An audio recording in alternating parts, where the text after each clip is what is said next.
നമസ്കാരം. സ്ത്രീപർവത്തിലെ ഏറ്റവും വൈകാരികവും ഏറ്റവും നാടകീയവുമായ ഭാഗം ആ പർവത്തിൻ്റെ ഏറ്റവും അവസാന ഭാഗമാണ്. പിൽക്കാലത്ത് വിഷ്വൽ റൈറ്റിംഗ് അഥവാ ദൃശ്യ എഴുത്ത് എന്ന തരത്തിൽ വിശദീകരിക്കപ്പെട്ട ദൃശ്യങ്ങളെ വളരെ കൃത്യമായി എഴുത്തിലൂടെ സംവേദനം ചെയ്യാനുള്ള സാധ്യതയെ എഴുത്തച്ഛൻ അദ്ദേഹത്തിൻ്റെ കാലത്ത് തന്നെ ഉപയോഗിച്ചിരുന്നു എന്നതിൻ്റെ ഏറ്റവും നല്ല ഉദാഹരണമാണ് ഈ സ്ത്രീപർവത്തിലെ അവസാന ഭാഗം. വിലപിക്കുന്ന ഒരു സംഘം സ്ത്രീകളും പാണ്ഡവരും കൃഷ്ണനും ഒക്കെ കുരുക്ഷേത്രത്തിൽ വീണ് കിടക്കുന്ന രഥികളുടെയും അർദ്ധരഥികളുടെയും ഒക്കെ അടുത്തെത്തി അവരുടെ ഏറ്റവും ഭയാനകമായ ആ ദൃശ്യം, ആ യുദ്ധക്കളത്തിലെ എല്ലാം തകർന്നടിഞ്ഞു കിടക്കുന്ന യുദ്ധക്കളത്തിൻ്റെ ദൃശ്യം ഏറ്റവും ശക്തമായ ഭാഷയിൽ കൃത്യമായ ഒരു വായനക്കാരന് കാണാനാകുന്ന തരത്തിൽ എഴുതിയിരിക്കുന്ന ഭാഗമാണ് സ്ത്രീപർവത്തിലെ ഏറ്റവും അവസാന ഭാഗം. ഗാന്ധാരിയുടെ നിർദ്ദേശപ്രകാരം എല്ലാവരും കുരുക്ഷേത്ര യുദ്ധഭൂമിയിലേക്ക് പോവുകയും പ്രിയപ്പെട്ടവരെ അവസാനമായി ഒന്ന് കാണാനും അവർക്ക് ആവശ്യമായ അനന്തര ക്രിയകൾ നടത്താനുമുള്ള യാത്രയാണ് ഈ ഭാഗത്തിൽ വർണ്ണിക്കുന്നത്. അവിടെ ഗാന്ധാരി ഓരോ ആളുകളെയും കണ്ട് അതിന് സ്വന്തം പക്ഷമെന്നോ മറുപക്ഷമെന്നോ ഭേദമില്ലാതെ വീണുകിടക്കുന്ന എല്ലാവരെയും ഓർത്ത് വിലപിക്കുന്ന ഒരമ്മയെ ഈ ഭാഗത്ത് കാണാം.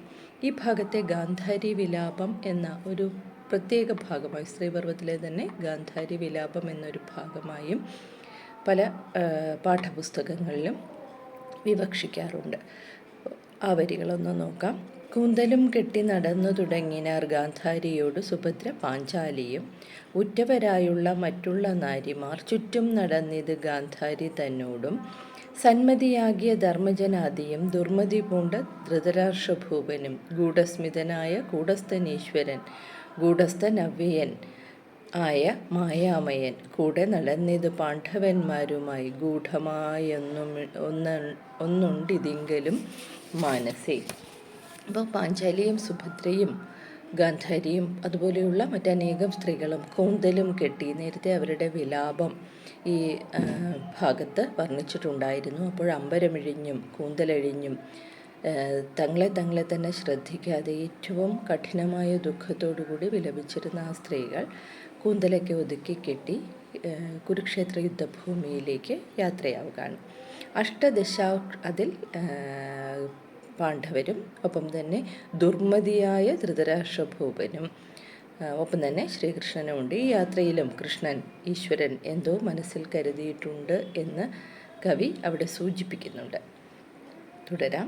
അഷ്ടദശാക്ഷൗഹിണി ബലമൊക്കവി പട്ടുകിടക്കുന്ന പോർക്കളം തന്നിലെ ചെന്നവർ നിന്നതു നേരം പരാശരൻ തന്നെ പുത്രൻ അനുഗ്രഹം ചെയ്യുകയാൽ ദൂരെ കിടക്കും ശവങ്ങളെയൊക്കവേ ചാരത്തു കണ്ടിതു ഗാന്ധാരിയും തഥാ 10 സഹസ്രം ഗജാശ്വരഥികളും പത്തിയും പ്രത്യേക മൂക്കോടടുത്തുടൻ 10 ദിവസവും കൊന്ന ദേവവ്രതൻ 10 ദിക്കും പുകൾ പൊങ്ങുമാ ഭീഷ്മരും അസ്ഥിപ്രവരനാം അർജുനൻ തന്നെ പത്രികൾ കൊണ്ടുടൻ ഛിദ്രമാമംഗവും.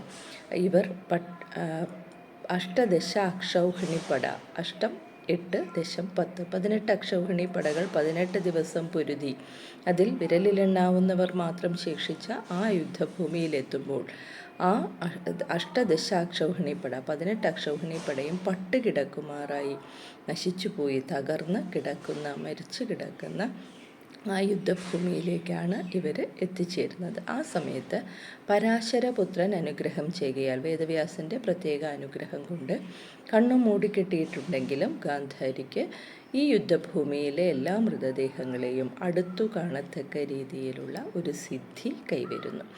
ആദ്യം ഇവിടെ കാണുന്നത് 10 സഹസ്രം ഗജ അശ്വരഥികളും പത്തിയും കാലാൾപ്പട തേര് കുതിര ആന ഇങ്ങനെ ചതുരംഗ സൈന്യത്തിലെ എല്ലാ സൈന്യ വിഭാഗങ്ങളും, അതും 10 സഹസ്രം 10,000 ചതുരംഗ സേന നശിച്ചു കിടക്കുന്ന ആ ഭൂമി 10 ദിവസം ഈ ഗജ അശ്വരഥികൾ ഉൾപ്പെടുന്ന കാലാളുകളും ഉൾപ്പെടുന്ന ഈ യുദ്ധഭൂമിയിൽ 10 ദിവസവും ഊക്കോടെ പൊരുതുകയും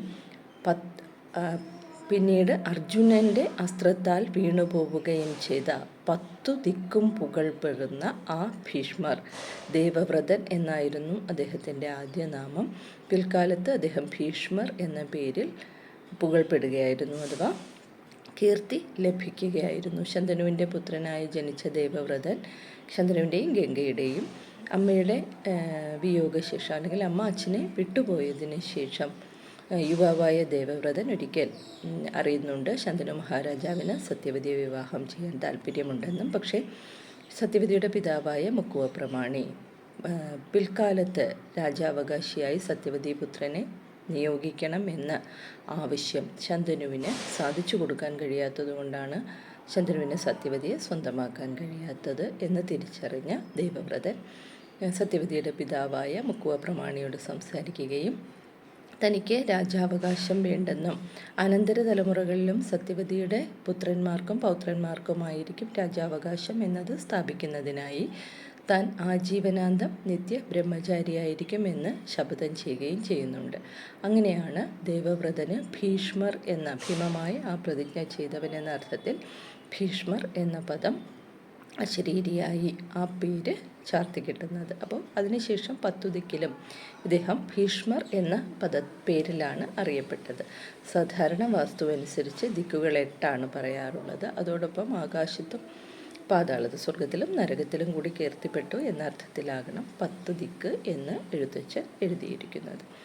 അങ്ങനെ 10 ദിക്കിലും കേൾവിപ്പെട്ട ആ ഭീഷ്മർ അസ്ത്രിപ്രവരനാം അർജുനൻ തന്നെ അസ്ത്രപ്രയോഗത്തിൽ മികവുള്ള അർജുനൻ്റെ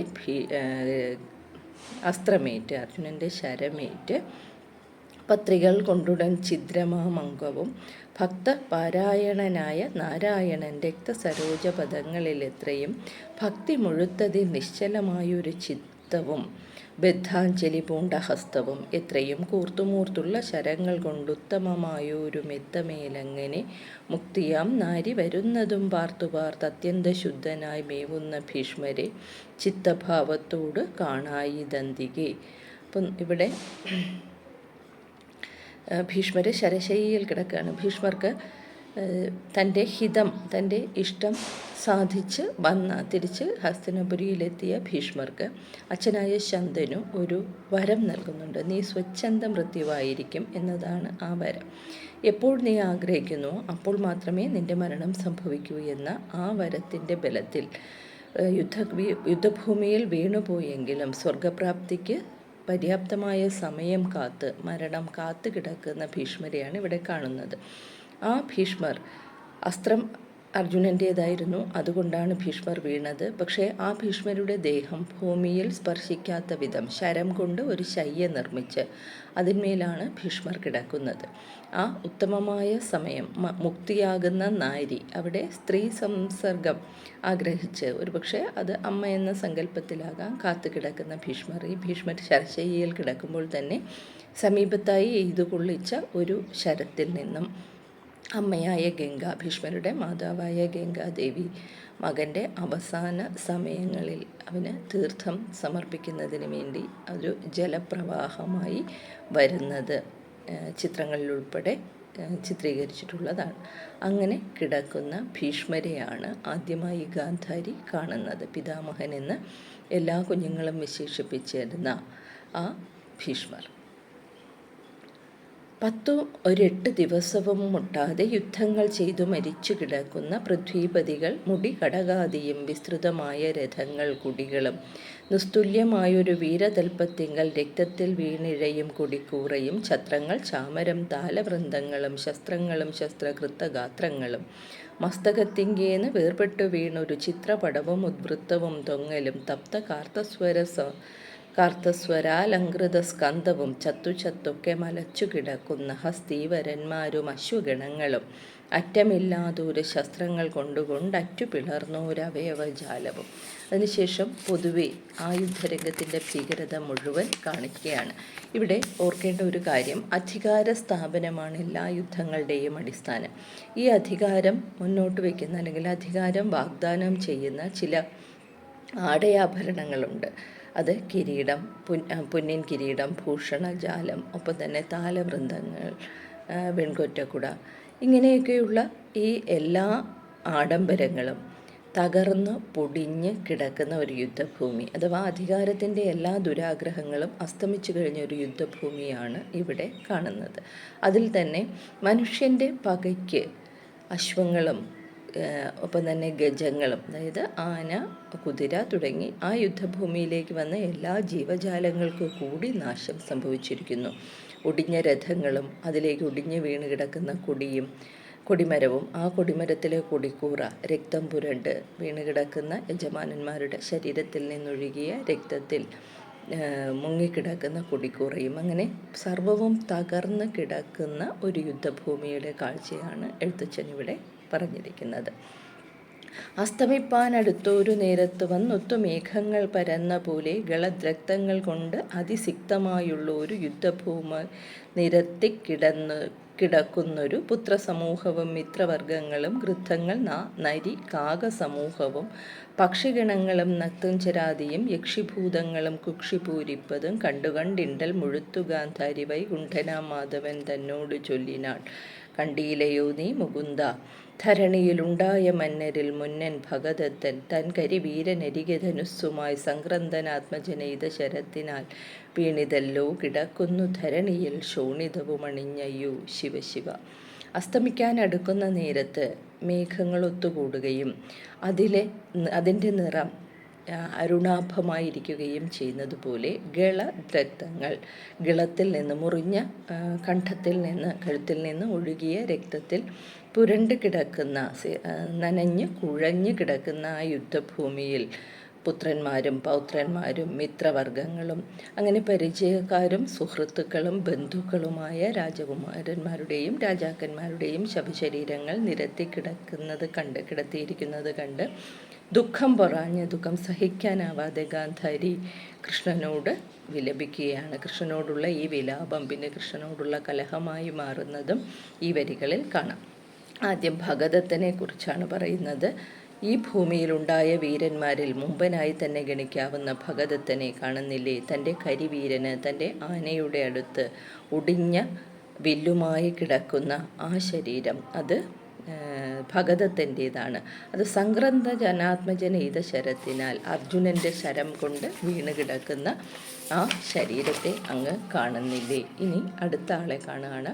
നല്ല മരതക കല്ലിനോടൊത്തൊരു കല്യാണരൂപൻ കുമാരൻ മനോഹരൻ ചൊല്ലഴും അർജുനൻ തൻ്റെ തിരുമകൻ വല്ലവി വല്ലഭ നിൻ്റെ മരുമകൻ.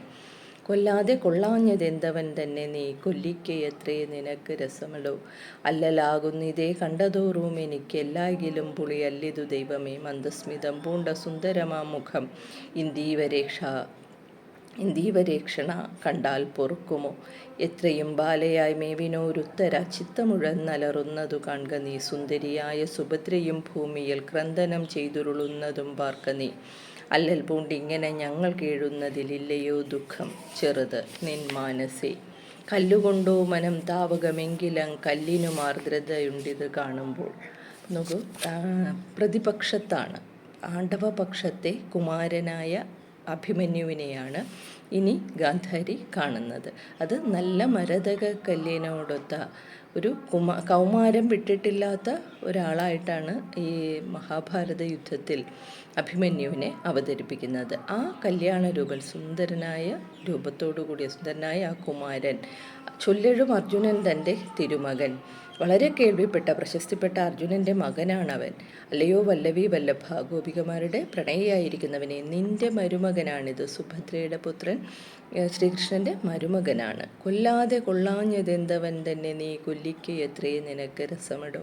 അവനെയെങ്കിലും നീ കൊല്ലാതെ കൊള്ളാഞ്ഞതെന്ത്. നീ വിചാരിച്ചിരുന്നെങ്കിൽ ആ കുട്ടിയെങ്കിലും ജീവനോടെ സംരക്ഷിക്കാമായിരുന്നു. കൊല്ലിക്കയത്രേ നിനക്ക് രസമടോ. അല്ലെങ്കിലും പണ്ടേ ആളുകളെ കൊല്ലിക്കുന്നതിലാണ് നീ രസം കണ്ടെത്തുന്നതെന്നൊരു സാമാന്യവൽക്കരണത്തിലൂടെ അവിടെ ഗാന്ധാരി എത്തിച്ചേരുകയാണ്.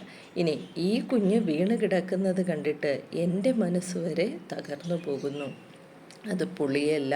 ഇവിടെ പ്രതിപക്ഷത്തുള്ള അല്ലെങ്കിൽ കൗരവ മാതാവാണെന്നും അപ്പോൾ പാണ്ഡവപക്ഷത്തുള്ള ഒരു കുമാരൻ്റെ മരണം തൻ്റെ വിജയമാണെന്നും കാണുന്ന ഒരമ്മയെയല്ല, മറിച്ച് യുദ്ധത്തിലെ എല്ലാ ഭീകരതയെയും ഓർത്ത്, എല്ലാ തകർച്ചയെയും ഓർത്ത് കരയുന്ന ഒരമ്മ മാത്രമായി ഗാന്ധാരി മാറുകയാണ്.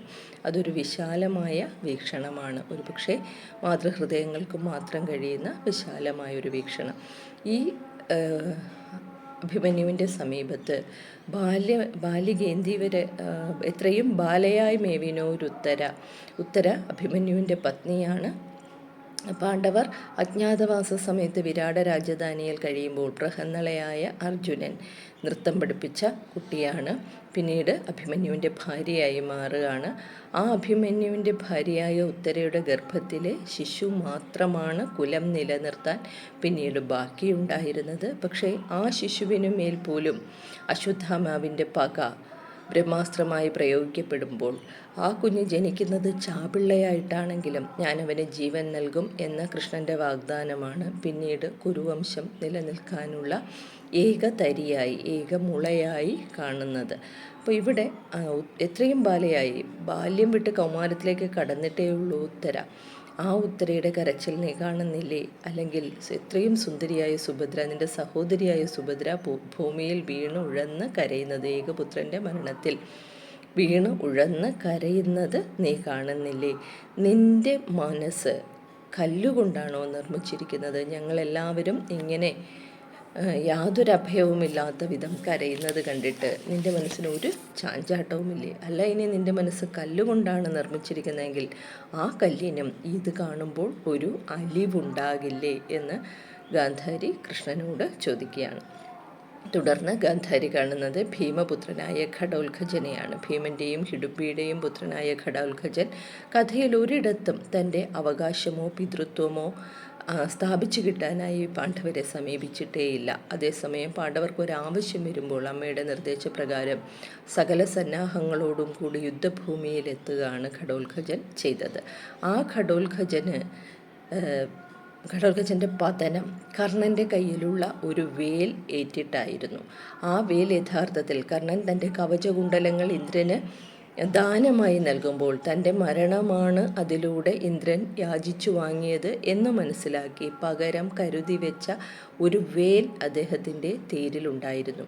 ആ വേൽ കൃഷ്ണനറിയാം, ആ വേൽ അർജുനന് നേരെ പ്രയോഗിക്കാനാണ് കർണൻ സൂക്ഷിച്ചു വെച്ചിരിക്കുന്നതെന്നും ആ വേൽ പ്രയോഗിച്ചാൽ അതിൽ നിന്ന് അർജുനനെ രക്ഷപ്പെടുത്താൻ പ്രയാസമായിരിക്കുമെന്നും അതുകൊണ്ട് തന്നെ ഒരു രാത്രി യുദ്ധത്തിന് നിയോഗിക്കപ്പെടുന്ന അവസരത്തിൽ ഘടോത്കചൻ ഉൾപ്പെടെയുള്ള രക്ഷോജാതിയിൽ പിറന്നവർക്ക് രാത്രി യുദ്ധത്തിൽ വീര്യം വർദ്ധിക്കുമെന്നതിനാൽ ആ രാത്രി യുദ്ധത്തിൽ കർണനെ നേരിടാൻ കൃഷ്ണൻ ഘടോത്കചനെ നിയോഗിക്കുകയും രക്ഷയില്ല എന്ന് തോന്നിയ ഒരു സന്ദർഭത്തിൽ കർണൻ ഈ വേൽ ഘടോത്കചന് നേരെ പ്രയോഗിക്കുകയും ഘടോത്കചൻ മരിക്കുകയും ചെയ്യുന്നുണ്ട്.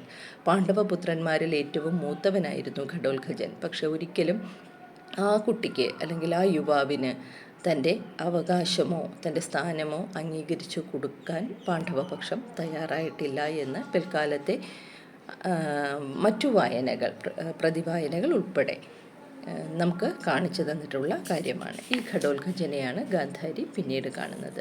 അല്ലേ ഘടോത്കചനായ ഭീമാത്മജനല്ലോ കിടക്കുന്നതങ്ങതിനപ്പുറം നീലമല പോലെ കർണൻ പ്രയോഗിച്ച വേലും തറച്ചവൻ കാലപുരി പുക്കാൻ കണ്ഠം മുറിഞ്ഞ ജയദ്രഥൻ തന്നുടൽ കണ്ടാലും അർജുനനെയ്ത ശരത്തിനാൽ എൻ മകൾ ദുശ്ശള കേഴുന്നതോർത്തെനിക്ക് എന്മനം വെന്തുരുകുന്നു ശിവശിവ. ദ്രോണരെ സംസ്കരിപ്പിച്ച നിലമത ആരണനായത് അല്ലയോ. ദൃഷ്ടതയുള്ള ദൃഷ്ടദ്യുമ്നേറ്റവും ശിഷ്ടനായ ഒരു ഗുരുവിനെ കൊല്ലുവാൻ മറ്റൊരുത്തന്നു തോന്നിയിടുമോ മാനസേ മുറ്റും ഇവനൊഴിഞ്ഞോർക്കിൽ മഹാമതേ.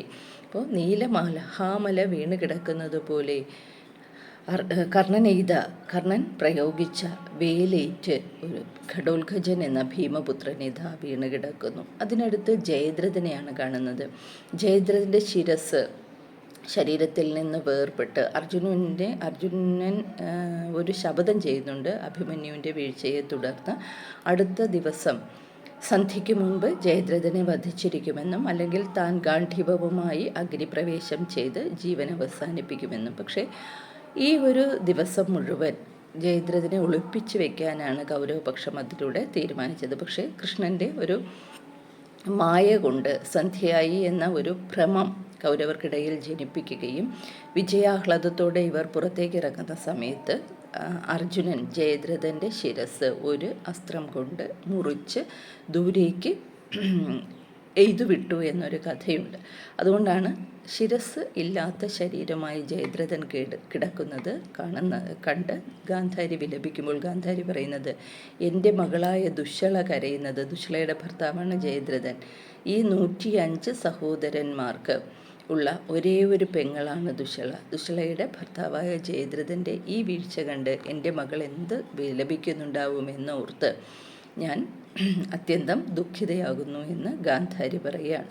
അതിനുശേഷം ദ്രോണരെ സംസ്കരിച്ച നിലമാണ്. ദ്രോണരെ വീഴ്ത്തുന്നതിലും യുധിഷ്ഠിരനെ കൊണ്ട് അശ്വത്ഥാമാവ് മരിച്ചുപോയി എന്നൊരു കള്ളം, അതിനുശേഷം അശ്വത്ഥാമാവ് നാന എന്ന് ശബ്ദം കുറച്ച് പറഞ്ഞ് യുധിഷ്ഠിരൻ തൻ്റെ പൊളിവചനത്തിൽ നിന്ന് രക്ഷപ്പെടുന്നുണ്ടെങ്കിലും അതോടുകൂടി ദ്രോണർ ആയുധങ്ങൾ താഴെ വെച്ച് തേർത്തട്ടിൽ ധ്യാനസ്ഥനായി ഇരിക്കുന്ന സമയത്ത് തേർത്തട്ടിലേക്ക് കയറിയ ദൃഷ്ടദ്യുമ്നൻ പാഞ്ചാലപുത്രനാണ് ദ്രോണരെ വധിക്കുന്നത്. ആ ദ്രോണരെ സംസ്കരിപ്പിച്ച നിലം ഇതാ കാണുന്നു. അദ്ദേഹം ഒരു ബ്രാഹ്മണനായിരുന്നില്ലേ? ആയുധങ്ങൾ കയ്യിലില്ലാതെ നിൽക്കുന്ന ആ ഗുരുവര്യനെ വധിക്കാൻ ദൃഷ്ടദ്യുമ്നല്ലാതെ മറ്റാർക്കും തോന്നില്ല എന്നുകൂടി ഗാന്ധാരി അവിടെ പറഞ്ഞു വെക്കുന്നുണ്ട്. അയ്യോ അങ്ങേ പുറമത മെയ്യഴകുള്ള ദുശാസനൻ എൻ മകൻ മാരുതി കീറിപ്പിളർന്നു കുടിച്ചൊരു മാറിടം കണ്ടാൽ പൊറുക്കുമോ പൈതലേ?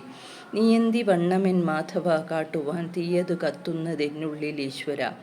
മാറുമോ കണ്ണുനീരെന്നെനിക്കുണ്ടായതാറുമോ ശോകമെൻ മാനസേ ഗോപതേ? എൻ മകൻ ദുര്യോധനൻ തൻ മകൻ തൻ്റെ ശരീരമതല്ലോ ദയാനിധി. ലക്ഷണമുള്ളൊരു പൈതലാമെന്നുടെ ലക്ഷ്മണ, നീയും ചതിച്ചിതോ ഞങ്ങളെ? കണ്ണുകൊണ്ടിങ്ങനെ കാണണമെന്നതും ഉണ്ണികളെ എനിക്കെന്തിതു തോന്നുവാൻ? കർണനാം അങ്ക നരാധിപൻ എന്നുടെ ഉണ്ണികൾക്കേറ്റം പ്രധാനനായുള്ളവൻ കുണ്ഠലമറ്റതാ വേറെ കിടക്കുന്നു, ഖണ്ഡസ്ഥലമതാ പിന്നെയും മിന്നുന്നു. അപ്പോൾ വില്ലാളികളിൽ മുമ്പുള്ളവൻ തന്നെ വില്ലതാ വേറെ കിടക്കുന്നതീശ്വര. കണ്ടാൽ മനോഹരനാം അവൻ തന്നുടൽ, കണ്ടാലും അൻപോട് നായും നരികളും ചെന്ന് കടിച്ചു വലിക്കുന്നതിങ്ങനെ വന്നുകൂടാൻ എന്ത് കാരണം ദൈവമേ? അടുത്ത് ദുശാസനെ കാണാണ്. ദുശാസനൻ്റെ മാറിടം മാരുതി കീറിപ്പിളർന്ന്, ഭീമസേനൻ കീറിപ്പിളർന്ന് രക്തം കുടിച്ചു കഴിഞ്ഞ ആ മാറിടത്തോടു കൂടി കിടക്കുന്ന ദുശാസനെ കണ്ടിട്ട് അമ്മ ചോദിക്കുകയാണ്, എനിക്ക് ഇങ്ങനെയൊക്കെ കാണണമെന്ന് തോന്നിയത് ഏത് സമയത്താണാവോ? ഇത്രയും ദയനീയമായ കാഴ്ചകളാണല്ലോ കാണേണ്ടി വന്നത്.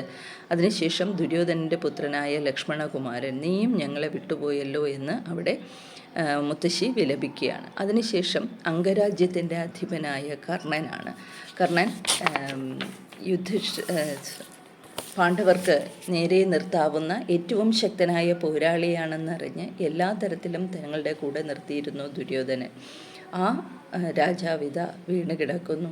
അദ്ദേഹത്തിൻ്റെ കുണ്ഠലങ്ങളും ഗണ്ഡസ്ഥലത്തിലുള്ള പോർച്ചട്ടയും അതിനു മുൻപ് തന്നെ അർജുനൻ്റെ പിതാവായ ഇന്ദ്രൻ യാചിച്ചു വാങ്ങിച്ചിരുന്നു. എങ്കിലും അദ്ദേഹത്തിൻ്റെ കയ്യിൽ നിന്ന് വില്ല് തെറിച്ചു പോയെങ്കിലും ആ ശരീരം ഇപ്പോഴും അതേ പ്രൗഢിയോടുകൂടി തന്നെ തിളങ്ങുന്നുണ്ട് എന്ന് ഗാന്ധാരി പറയുന്നു. പക്ഷേ മരിച്ചു കിടക്കുന്ന ഈ ശവശരീരങ്ങളിൽ അല്ലെങ്കിൽ ഈ നിരന്നു കിടക്കുന്ന ശരീരങ്ങളിൽ അന്നം തേടിയെത്തിയ കാക്കയും കുറുനരിയും കഴുകനും ഒക്കെ ഈ യുദ്ധരംഗത്തെ കൂടുതൽ ഭയാനകമാക്കുന്നതും ഈ വരികൾക്കിടയിൽ കാണിച്ചു തന്നിട്ടുണ്ട്. പൂരിച്ച ഖേദാൽ കരം മടിയിൽ ചേർത്തു ഭൂരിശ്രവാവിൻ പ്രണയിനി കീഴുന്നാൾ ഉന്മൂലനാശന കാരണനാകിയ ദുർമതി വീരൻ ശകുനിയുടെ ഉടൽ പക്ഷികൾ തങ്ങൾക്കു ഭക്ഷണമാക്കിനാൽ പക്ഷമായുള്ളത് കണ്ടിയിലയോ ഹരെ.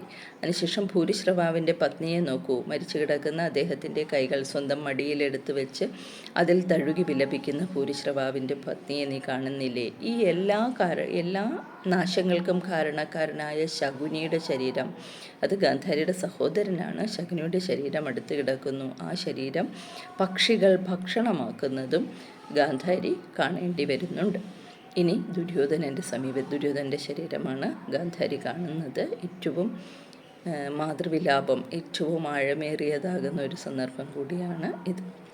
ഉണ്ണീ മകനീ ദുര്യോധന തവ പൊന്നിൻ കിരീടവും ഭൂഷണജാലവും ഉംബർകോനൊത്തൊരു വമ്പും പ്രതാപവും ഗംഭീരമായൊരു ഭാവവും ഭംഗിയും ഇട്ടും കളഞ്ഞുടൻ എത്രയും ഇഷ്ടനായിടും പിതാവിനെ തന്നെയും പെട്ടെന്നുപേക്ഷിച്ചു പോയതെന്തു നീ പൊട്ടുന്നിതെന്മനം കണ്ടിതെല്ലാം അഹോ പട്ടുകിടക്കമേലേ കിടക്കുന്ന നീ പട്ടുകിടക്കുമാറായതോ ചോരയിൽ പുഷ്ടകോപത്തോടു മാരുതി തച്ചുടൽ പൊട്ടിച്ചു കാലുമൊടിച്ചു കൊന്നിങ്ങനെ കണ്ടുകൂടാ എനിക്കെന്നു ഗാന്ധാരിയും മണ്ടിനാൾ വീണാൾ ഉരുണ്ടാൾ തെരുതെരെ പിന്നെ മോഹിച്ചാൾ ഉണർന്നാൾ പൊടുന്നനെ ഖിന്നത പൂണ്ടു കരഞ്ഞു ചൊല്ലിയിടിനാൾ ഇത്ര കുടിലത്വമുണ്ടായൊരുത്തനെ പൃഥ്വിയിലിങ്ങനെ കണ്ടീല കേശവ പാങ്ങായൊരു പുറം നിന്നു നീ പോരതിൽ നീങ്ങാതഭിമാനികളായ ഭൂപരെ രണ്ടു പുറമുള്ളോർകളെ കൊല്ലിച്ചു കൊണ്ടതു മറ്റാരുമല്ല നീ എന്നിയെ എന്തിനു മറ്റുള്ളവരെ പറയുന്നു ചിന്തിക്കിൽ നിൻ മറിമായമിതൊക്കെയും ഗാന്ധാരി പിന്നെയും ചൊന്നാൾ മുകുന്ദനോടാന്തര മിത്രയുള്ളോരു നീയും തവ വംശവും കൂടെ മുടിഞ്ഞുപോമില്ലൊരു സംശയം 3 പന്തീരാണ്ട് ചെല്ലുമ്പോൾ അങ്ങനെ തന്നെ വരേണമെന്നുള്ളതുണ്ടിങ്ങെനിക്കും മനക്കാമ്പിൽ സുബലജെ നന്നായിതു ഭവതിക്കുമെനിക്കുമത് ഒന്നുപോലെ മതമായതും ഈശ്വരൻ. ഇവിടെ എത്തുമ്പോൾ അടുത്തത് ദുര്യോധനൻ്റെ ശരീരമാണ്. ആ ദുര്യോധനൻ്റെ ശരീരത്തെ കണ്ടിട്ട് ഇദ്ദേഹം ഗാന്ധാരി ഭയങ്കരമായി വിലപിക്കുകയാണ്. ഉണ്ണീ മകനേ ദുര്യോധന, അത് ഗാന്ധാരിയുടെ സീമന്തപുത്രനാണ്, പ്രഥമ സന്തതിയാണ്. ആ ദുര്യോധനൻ എല്ലായ്പ്പോഴും അധികാരങ്ങളോടും അതിൻ്റെ ആടയാഭരണങ്ങളോടും ഭ്രമമുള്ള ദുര്യോധനൻ പക്ഷേ ഇവിടെ പൊന്നിൻ കിരീടവും ഭൂഷണജാലവും എല്ലാം നഷ്ടപ്പെട്ട്, ഒപ്പം തന്നെ ദേവേന്ദ്രനോടൊപ്പം വമ്പും പ്രതാപവും കാണിച്ചിരുന്ന അതും നിനക്ക് നഷ്ടപ്പെട്ടിരിക്കുന്നു. നിൻ്റെ ഭാവവും ഭംഗിയും എല്ലാം നഷ്ടപ്പെട്ട് ഏറ്റവും പ്രിയപ്പെട്ട പിതാവിനെയും മാതാവായ എന്നെയും ഉപേക്ഷിച്ച് നീ എന്താണ് ഇത്ര പെട്ടെന്ന് പൊയ്ക്കളഞ്ഞത്? ഇത് കണ്ട് എൻ്റെ മാനസം പൊട്ടുന്നു. എപ്പോഴും പട്ടുകിടക്കമേൽ ശയിച്ചിരുന്ന നീ ഇവിടെ പട്ട് കിടക്കുന്നു. ഇത് കണ്ടാൽ എങ്ങനെയാണ് ഞാൻ സഹിക്കുക? മാത്രവുമല്ല പുഷ്ടകോപം, വർദ്ധിച്ച കോപത്തോടുകൂടി മരുത്തിൻ്റെ പുത്രനായ ഭീമസേനൻ തച്ചുടച്ച നിൻ്റെ കാലുകളും തുടകളും കണ്ടിട്ട് എനിക്ക് ദുഃഖം പൊറാനാകുന്നില്ല, സഹിക്കാനാവുന്നില്ല. ഇത് കണ്ട് കുറച്ച് സങ്കടം സഹിക്കാനാവാതെ വലിയ വായിൽ നിലവിളിച്ചുകൊണ്ട് ഭൂമിയിൽ ഉരുണ്ട് കേണ് ഒക്കെ ഗാന്ധാരി തൻ്റെ ദുഃഖത്തെ പ്രകടിപ്പിക്കുകയാണ്. മാത്രവുമല്ല ഇത് കഴിഞ്ഞിട്ട് വർദ്ധിച്ച കോപത്തോടുകൂടി ഗാന്ധാരി കൃഷ്ണന് നേരേക്ക് തിരിയുകയാണ്. നിൻ്റെ മായയാണ് ഇതിനെല്ലാം കാരണം. വേണമെങ്കിൽ നിനക്ക് ഈ യുദ്ധം ഒഴിവാക്കാമായിരുന്നു. യുദ്ധം ഒഴിവാക്കാതെ ഒരു പക്ഷത്ത് നിന്നുകൊണ്ട് അഭിമാനികളായ രാജാക്കന്മാരെ, അത് സ്വപക്ഷത്തുള്ളവരെയും മറുപക്ഷത്തുള്ളവരെയും കൊല്ലിച്ചത് മറ്റാരുമല്ല, അത് കൃഷ്ണനായ നീ തന്നെയാണ്. അങ്ങനെ ഒരു വംശം മുഴുവൻ തമ്മിലടിച്ച് നശിക്കാൻ നീ കാരണക്കാരനായി. അതുകൊണ്ട് തന്നെ 3 പന്തീരാണ്ട് കഴിയുമ്പോൾ, അതായത് 36 വർഷം കഴിയുമ്പോൾ നിൻ്റെ വംശവും ഇങ്ങനെ പരസ്പരം തല്ലി മരിക്കാനിടയാകട്ടെ എന്ന് ഏറ്റവും തപ്തമായ മാതൃശോകത്തിൽ നിന്ന് ഗാന്ധാരി കൃഷ്ണനെ ശപിക്കുകയാണ്. പക്ഷേ കൃഷ്ണൻ ഇതൊരു ഗൂഢസ്മിതത്തോടെയാണ് കേൾക്കുന്നത്. അതങ്ങനെ തന്നെ വരണമെന്ന് എൻ്റെ മനസ്സിലും ഉണ്ടായിരുന്നു സുബലജെ. സുബലൻ്റെ പുത്രിയായ ഗാന്ധാരി, എൻ്റെ കുലം ഇങ്ങനെ തന്നെ, അതായത് തമ്മിലടിച്ച് തന്നെ നശിക്കുമെന്ന് എൻ്റെ മനസ്സിലുമുണ്ട്. കാരണം അത്രയും ശക്തമായൊരു വംശം പുറമേ നിന്നുള്ള ഒരാക്രമണത്തിൽ പരാജയപ്പെടുക സംഭവ്യമല്ല. അതുകൊണ്ട് തന്നെ ആ കുലം തമ്മിലടിച്ച് തന്നെ നശിക്കുമെന്ന് എൻ്റെ മനസ്സിലുമുണ്ട്. എന്തായാലും ഈശ്വരൻ നമ്മുടെ രണ്ടുപേരുടെയും മനസ്സിൽ ഒരേപോലെ ആ കാര്യം തോന്നിച്ചത് നന്നായി എന്ന് ആ ശാപത്തെ തീരെ നിസ്സാരവൽക്കരിച്ച് കൃഷ്ണൻ സ്വീകരിക്കുകയാണ്. ശരിക്കും അതുപോലെ തന്നെ 36 വർഷങ്ങൾക്ക് ശേഷം ആ കുലം മുഴുവൻ നശിക്കുകയും സമുദ്രത്തിനു മധ്യത്തിലെ ദ്വീപിൽ നിർമ്മിക്കപ്പെട്ട അതിമനോഹരമായ ശക്തമായ ദ്വാരക കടലെടുക്കുകയും ഒക്കെ ചെയ്യുന്നത് മഹാഭാരതത്തിലെ അന്ത്യത്തിൽ നമുക്ക് കാണാൻ സാധിക്കും. അപ്പോൾ ഇത്തരത്തിൽ മാതൃശോകത്തിൽ നിന്ന് ഒരു ശക്തമായ ശാപം ഈശ്വരന് നേരെ പോലും പ്രയോഗിക്കത്തക്ക വിധം ഒരു സ്ത്രീ കഥാപാത്രത്തെ നിർമ്മിച്ചു എന്നത് എഴുത്തച്ഛൻ്റെ മികവായി തന്നെ പരിഗണിക്കേണ്ടിയിരിക്കുന്നു. ഇനി തുടരുകയാണ്. തമ്മിലീ വണ്ണം പറയുന്ന നേരത്ത് ധർമ്മജനോട് ചൊന്നാൻ ധൃതരാഷ്ട്രനും യുദ്ധത്തിലെത്തി മരിച്ച നൃപരുടൽ എത്രയും വൈകാതെ സംസ്കരിപ്പിക്ക നീ നല്ല കൃപരത് ചെയ്യിക്കുമെന്നത് തുല്യമതിയായ ധർമ്മജൻ ചൊല്ലിനാൻ ബുദ്ധിവിലോല ലോചനനായ നരപതി യുദ്ധഭൂമൗ നിന്നു ഭാര്യയും താനുമായി ഹസ്തിനമായ പുരിപുക്കരുളിനാൽ അത്തലുമൊട്ടു ചുരുക്കി മരുവിനാർ. അപ്പോൾ ഈ സമയമാകുമ്പോഴത്തേക്കും ധൃതരാഷ്ട്രർ ധർമ്മപുത്രർക്ക് നിർദ്ദേശം നൽകുകയാണ്, ഇവിടെ മരിച്ചുപോയ രാജാക്കന്മാരുടെ ഉടലെല്ലാം യോജ്യമായ രീതിയിൽ സംസ്കരിക്കണം. അപ്പോൾ അതിന് കൃപർ അതിനുള്ള നടപടികളെല്ലാം സ്വീകരിക്കുമെന്ന് ധർമ്മപുത്രർ മറുപടി പറഞ്ഞ ശേഷം ധൃതരാഷ്ട്രർ ഭാര്യയുമായി ഹസ്തിനപുരിയിൽ പോവുകയും മനസ്സിലെ ശോകം പൂർണ്ണമായും അവസാനിക്കുന്നില്ലെങ്കിലും ഒട്ട് അതിനെ സമാധാനിപ്പിച്ച് അവിടെ വാഴുകയും ചെയ്തു. സഹജാതീയമായഥ ശുദ്ധമനസ്സാം നൃപതി യുധിഷ്ഠിരൻ ശുദ്ധഖണ്ഡൻ ജഗത് പരിപൂർണനാം ഭക്തപ്രയൻ പരമാത്മാ പരാപരൻ നിത്യനാം ദേവകീപുത്രൻ നിരുപമൻ സത്യസ്വരൂപൻ അനന്തൻ അനാകുലൻ നിർജ്ജര സേവിതൻ നിഷ്കളൻ നിർഗുണൻ നിർജ്ജര നായകപുത്ര പ്രിയസഖി ചിത്താദികൾക്ക് ചെന്നെത്തരുതാത്തൊരു തത്വാത്മകൻ നാനാതത്വസ്ഥിതൻ പരൻ വ്യക്തൻ അവ്യക്തൻ അസക്തൻ ഭുവന സംവൃത്തൻ വിവിക്ത വാസപ്രിയൻ മാധവൻ ഭക്തി മുക്തിപ്രദൻ ഭക്തിയുക്തൻ യുക്താത്മനാം ശക്തിയുക്തൻ മഹത്തത്വമാകുന്നവൻ വൃഷ്ണിവംശോദ്ഭവനാകിയ കേശവൻ വിഷ്ണു ഭഗവാൻ വിരിഞ്ച ഹരാർച്ചിതൻ വിഷ്ണു തനയകരാബ്ദധരനായ കൃഷ്ണനും കൂടി മോതാലെഴുന്നള്ളിനാൻ തങ്ങൾക്കു ഉചിതന്മാർക്ക് ശിഷ്ടരും ഗംഗയിൽ നിന്ന് ഉദകക്രിയയും ചെയ്താർ മംഗലം പൂണ്ട് വസിച്ചാരിനിയുടൻ നിങ്ങളോടിന്നു ചൊൽവാൻ വേലയുണ്ടതി മംഗലം വരികെന്നാൾ കിളിമകളും. യുധിഷ്ഠിരനും അനുജന്മാരും എന്ന് ഒരുമിച്ച് പറഞ്ഞ ശേഷം പിന്നീട് ശ്രീകൃഷ്ണൻ അവരോടൊപ്പമുണ്ട് എന്ന് സൂചിപ്പിക്കുന്നിടത്ത് നേരത്തെ പറഞ്ഞ പോലെ സ്തോത്ര പാരമ്പര്യത്തിൻ്റെ എല്ലാ പ്രത്യേകതകളോടും കൂടി തന്നെ കൃഷ്ണനെ അദ്ദേഹത്തിൻ്റെ ബഹുമുഖമായ രൂപങ്ങളിൽ, അത് വിഷ്ണു ഈശ്വരൻ എന്ന അർത്ഥത്തിലും ഒപ്പം തന്നെ നിർജ്ജര നായകപുത്രൻ, അതായത് ദേവേന്ദ്രൻ്റെ പുത്രനായിരിക്കുന്ന അർജുനൻ്റെ സുഹൃത്തായിരിക്കുന്ന കൃഷ്ണൻ, അങ്ങനെ കൃഷ്ണന് നൽകാവുന്ന എല്ലാ വിശേഷണ പദങ്ങളോടും കൂടി വർണ്ണിച്ച ശേഷം അങ്ങനെയുള്ള കൃഷ്ണനോടു കൂടി ഇരിക്കുന്ന പാണ്ഡവർ തങ്ങൾക്ക് ഉചിതന്മാർക്കും ശിഷ്ടന്മാർക്കും തങ്ങൾക്ക് പ്രിയപ്പെട്ടവർക്കും ബന്ധുക്കൾക്കുമെല്ലാം ഗംഗയിൽ പോയി ഉദകക്രിയ ചെയ്യുമ്പോഴാണ് മരിച്ചുപോയവർക്ക് മോക്ഷം ലഭിക്കുന്നതെന്നൊരു വിശ്വാസമുണ്ട്. അങ്ങനെ ഉദകക്രിയ ചെയ്ത ശേഷം ഇവരെല്ലാം മംഗലം പൂണ്ട് വസിച്ചാർ, സന്തോഷത്തോടു കൂടി, അല്ലെങ്കിൽ അവരവരുടെ പ്രവൃത്തികൾക്കനുസരിച്ച് ജീവിച്ചു. ഇനിയും നിങ്ങളോട് ബാക്കി പറയാൻ